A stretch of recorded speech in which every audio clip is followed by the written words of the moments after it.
Good morning students.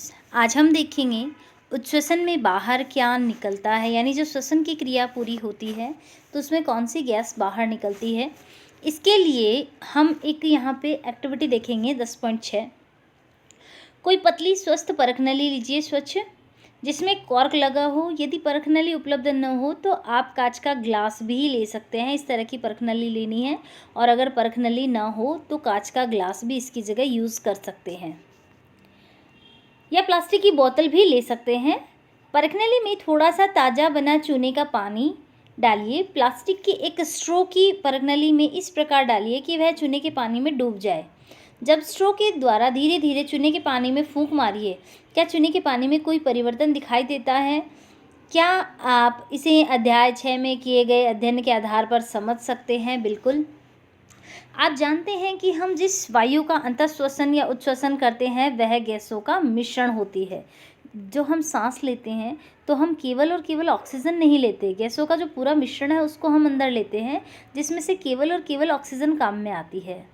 अंतःश्वसन और उच्छ्वसित वायु में ऑक्सीजन और कार्बन डाइऑक्साइड का जो प्रतिशत होता है, जब हम अंतःश्वसित वायु जो हम सांस अंदर लेते हैं उसमें 21% ऑक्सीजन होती है, बाकी अन्य गैसें होती हैं। और इसी के साथ इसके अंदर 0.04% कार्बन डाइऑक्साइड भी होती है। जब हम उच्छ्वसित यानी वायु को बाहर छोड़ते हैं तो उसमें 16.4% ऑक्सीजन और 4.4% कार्बन डाइऑक्साइड होती है। यानी जब हम सांस अंदर लेते हैं तो 0.04%, और जब बाहर छोड़ते हैं तो 4.4%। ऐसे ही ऑक्सीजन को जब हम अंदर लेते हैं तो 21% ऑक्सीजन काम में लेते हैं, और जब बाहर छोड़ते हैं तो उसमें से 16.4% ऑक्सीजन होती है, बाकी की हमारे शरीर द्वारा काम में ले ली जाती है। इसके बाद देखिए, इसमें हम क्या उच्छ्वसित करते हैं? हम केवल कार्बन डाइऑक्साइड को उच्छ्वसित करते हैं या उसके साथ गैसों के मिश्रण को भी उच्छ्वसित करते हैं? आपने यह भी देखा होगा कि अगर आप दर्पण के आगे उच्छ्वासन छोड़ते हैं तो उसकी सतह धुंधली दिखाई देती है। यह नमी के कारण है। जल के ये बिंदुकण कहाँ से आते हैं? तो इससे पहले हम ये जो एक्टिविटी अभी हमने की है ये हम देखते हैं। अगर आप चाहें तो इस गतिविधि को घर पे कर सकते हैं। चूना जो होता है, जो बाज़ार में भी मिलता है, मार्केट में भी मिलता है, चूना पत्थर या चूना जो पाउडर आता है, आप उसे लेकर किसी ग्लास, प्लास्टिक या कांच के ग्लास में डालेंगे, उसमें थोड़ा पानी डालेंगे और उसको अच्छे से मिला देंगे। उसके बाद एक स्ट्रो लेंगे, स्ट्रो को इस चूने के पानी के अंदर पूरा डुबो देंगे, और मतलब आधी जो स्ट्रो है, चूने का पानी है, उसमें स्ट्रो का जो दूसरा हिस्सा है वो इसके अंदर डूबा हुआ होना चाहिए। इस स्ट्रो जो है इसका एक हिस्सा तो चूने के पानी में डूबा हुआ होगा, और दूसरा हिस्सा जो है आप अपने मुंह में लेकर उसमें फूंक मारिए, क्योंकि जब हम बाहर वायु छोड़ते हैं तो उसमें कार्बन डाइऑक्साइड होती है। तो स्ट्रो के द्वारा ये जो कार्बन डाइऑक्साइड है ये हम इस चूने के पानी में डालते हैं, तो जो चूने का पानी है ये एकदम से दूधिया रंग, मिल्किश वाइट हो जाता है। और चूने का पानी मिल्किश वाइट या दूधिया रंग का तभी होता है जब इसमें कार्बन डाइऑक्साइड मिलती है। तो इससे ये सिद्ध होता है कि यहाँ पे जो श्वसन की क्रिया है उसमें कार्बन डाइऑक्साइड हम क्या करते हैं, मुक्त करते हैं। इसके बाद हम देखते हैं अन्य जंतुओं में श्वसन। हमने मानव में श्वसन की बात की कि मानव में किस तरह से श्वसन की क्रिया होती है। अब हम बात करेंगे अन्य जंतुओं में श्वसन की। हाथी, शेर, गाय, बकरी, मेंढक, छिपकली, सांप और पक्षियों आदि जंतुओं की वक्ष गुहाओं में मनुष्य की भांति ही फेफड़े होते हैं, और ये जो है इन्हीं के द्वारा श्वसन करते हैं। जीव श्वसन कैसे करते हैं? क्या इनके भी मनुष्य के फेफड़ों जैसे ही श्वसन अंग होते हैं? आइए इनके बारे में हम पता लगाएं। तो सबसे पहले हम देखेंगे कॉकरोच जो है उसमें श्वसन कैसे होता है। कॉकरोच, जिसे सामान्य भाषा में तिलचट्टा भी कहते हैं और कॉकरोच के नाम से भी आप इसको जानते हैं, इसकी संरचना यहाँ पे डायग्राम में दे रखी है। कॉकरोच के शरीर के पार्श्व भाग में छोटे छोटे छिद्र होते हैं। कॉकरोच का जो शरीर होता है उसके जो पार्श्व भाग होते हैं, आपको दिख रहा होगा यहाँ पे, इसके जो साइड के जो भाग होते हैं इनमें छोटे छोटे छिद्र होते हैं। अन्य कीटों के शरीर में भी इस प्रकार के छिद्र होते हैं। हम यहाँ पे कीटों में श्वसन की बात कर रहे हैं। ये छिद्र श्वास रंध्र कहलाते हैं। तो श्वास रंध्र क्या होते हैं? कीटों के शरीर पे पार्श्व में जो छोटे छोटे छिद्र होते हैं उन्हें श्वास रंध्र कहते हैं। कीटों में गैस के विनिमय के लिए वायु नलियों का जाल बिछा होता है जो श्वास प्रणाल या वातक कहलाता है। यहाँ पे जो कीट हैं इन छिद्रों के अंदर पतली पतली छोटी छोटी नलियों का जाल होता है जिसे श्वास प्रणाल या श्वास रंध्र कहते हैं।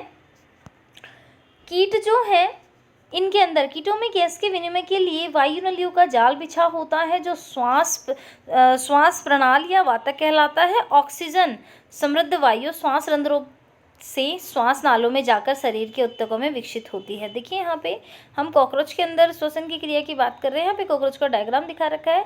कॉकरोच के जो शरीर है उसके दोनों पार्श्व साइड में छोटे छोटे छिद्र होते हैं जिन्हें श्वास रंध्र कहते हैं।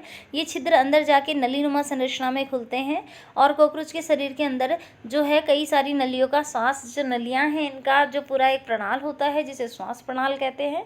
इन्हीं छिद्रों के द्वारा जो कॉकरोच है वो वायु से ऑक्सीजन समृद्ध वायु जो है उसको ग्रहण करता है और श्वसन की क्रिया इनमें होती है।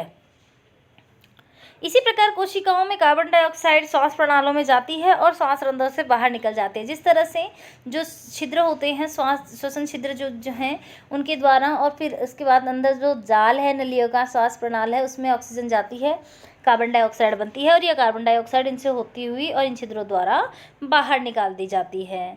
श्वास नाल या श्वास प्रणाल केवल कीटों में ही पाए जाते हैं, जंतुओं के अन्य समूह में ऐसी व्यवस्था नहीं होती। तो आपको जो यहाँ पे श्वास प्रणाल मैंने बताया है ये केवल और केवल कीटों में ही पाया जाता है, अन्य जंतुओं के अंदर नहीं होता। अगर हम अपनी बात करें तो हम में जो है श्वसन के लिए फेफड़े पाए जाते हैं और पूरा का पूरा जो है श्वसन तंत्र होता है। अब देखिए हम इसमें बात करते हैं केंचुए की। कक्षा 6 के अध्याय 9 में आपने पढ़ा था कि केंचुआ अपनी त्वचा से श्वसन करता है। देखो हमने कीटों में बात की, कीटों में हमने कॉकरोच को लिया। कीट जो होते हैं इनमें जो है श्वसन के लिए श्वास प्रणाल जो तंत्र है वो पाया जाता है। केंचुआ जो होता है वो अपनी त्वचा के द्वारा श्वसन की क्रिया करता है। केंचुए की त्वचा स्पर्श करने पर आर्द्र और श्लेष्मीय प्रतीक होती है। इसमें से गैसों का आवागमन आसानी से हो जाता है। हमने मनुष्य में बात की, मनुष्य में श्वसन फेफड़ों के द्वारा होता है। नासा छिद्र, नासा गुहा, जो श्वास नली है, इस तरह से कई सारी संरचनाएं होती हैं। केंचुए कॉकरोच में हमने देखा कि श्वास प्रणाल होता है जिसके द्वारा इसमें श्वसन की क्रिया होती है। जो केंचुआ होता है इसमें त्वचा के द्वारा जो है श्वसन की क्रिया होती है। त्वचा जो होती है आर्द्र होती है और श्लेष्मीय होती है और इसी से जो है गैसों का आदान प्रदान केंचुए में होता है।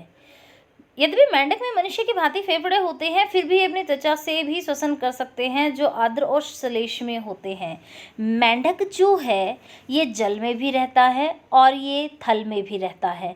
मेंढक में श्वसन की क्रिया 3 तरह से होती है। फेफड़ों के द्वारा, जब ये थल में होता है तो ये फेफड़ों के द्वारा श्वसन करता है। जब जल में होता है तो इसमें क्लोम पाए जाते हैं, गलफड़े जो होते हैं इनके द्वारा इसमें श्वसन होता है। साथ ही यह जो है त्वचा के द्वारा श्वसन भी कर सकता है। तो आज के लिए जो आपका क्वेश्चन है, क्वेश्चन नंबर 1 है, कॉकरोच में श्वसन की क्रिया का सचित्र वर्णन कीजिए। आपको ये डायग्राम भी बनाना है और इसका वर्णन करना है। क्वेश्चन नंबर 2 है जिसमें आपको लिखना है केंचुए के अंदर, कॉकरोच हो गया। क्वेश्चन नंबर 2 में आपको लिखना है केंचुए में श्वसन की क्रिया किस प्रकार होती है, समझाइए। ये क्वेश्चन आपको कंप्लीट करने हैं। Thank you.